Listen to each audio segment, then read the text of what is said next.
Caleb Williams stuff is fascinating. And the news that emerged, I think it was On3 who broke this story, the newer recruiting portal site, whatever, database. Caleb Williams in Wisconsin is a serious possibility of a marriage. Yes? That is what they tell me, Dan. Yeah. So a couple thoughts come to mind initially.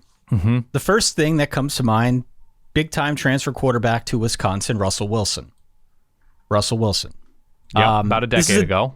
About a decade ago is a different situation. Russ was a grad transfer, had 1 year, went on to Wisconsin, had an incredible season for Wisconsin. Mm-hmm. Caleb Williams was just a freshman this past year. So Caleb Williams goes over to Wisconsin.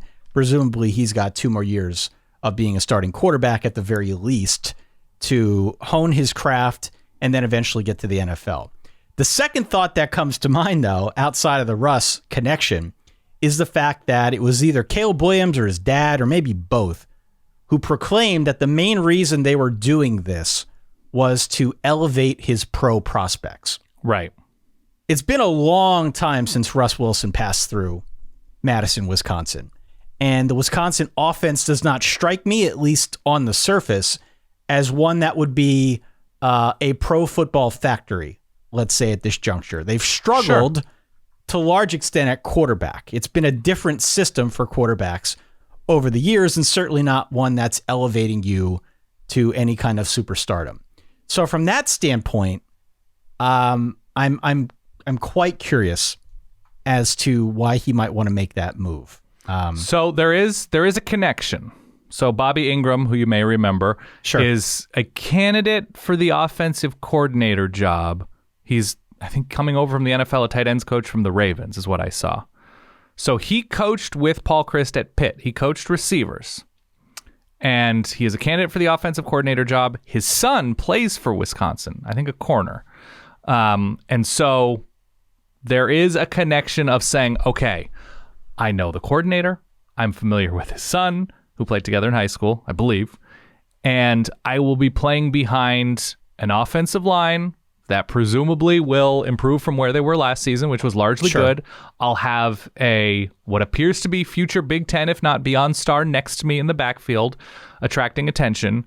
And even though receiver is not where it was at Oklahoma or where it is at places that are on a similarly large, if not huge stage, that's a position group that if you bring in the right guy at quarterback, can attract top receivers in the portals sooner rather than later, perhaps after spring ball. Wow. Now, this probably has to happen relatively soon, given the academic calendar. So USC has been in session a couple weeks, I believe. So the latest I think he can decide to enroll at SC is like in 2 days, within 48 hours, something like that, for Friday.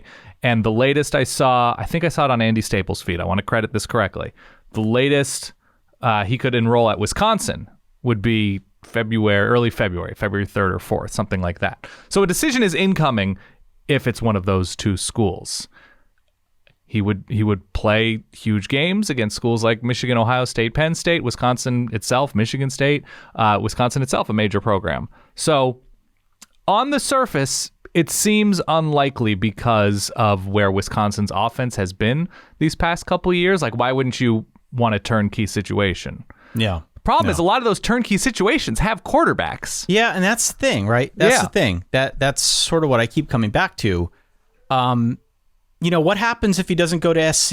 If he doesn't go to SC, does Jackson Dart then untransfer portal himself? Because I think there's been a lot of expectation out there that, like you said, Caleb Williams is going to follow Lincoln Riley West. He's just going to. Why wouldn't he? He was recruited there. He played for him. He came along. Right. This would change things. This would have domino effects, regardless of where he goes, frankly. This would have a domino effect that would certainly be very interesting for us to cover here on the podcast. Agree. And Wisconsin as a destination for a major player, both on the recruiting trail out of high school, junior college, transfer portal, is unusual. It is not the type of place that says, come here, we'll instantly turn you into an NFL player and surround you with similarly talented NFL type players. They've done that on defense, they've done that on the line, but at offensive skill positions, I mean, running back has been obviously solid, but receiver and quarterback has not been the strength, I suppose, outside of like Quintez Cephas. So unusual, but all things considered, if we see like a new wrinkle and a new direction to the offense in Madison, it could very well make sense. It could very well make sense. I want to know who he'd be throwing to. Yeah. Because it is a good situation for a quarterback. It is. That could potentially upset the balance of the force in the Big Ten. Certainly in the Big Ten West. But to give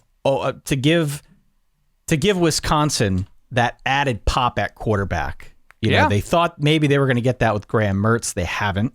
Mm-hmm. Caleb Williams would obviously be much more of a known quantity. Right. So it's exciting. It's exciting.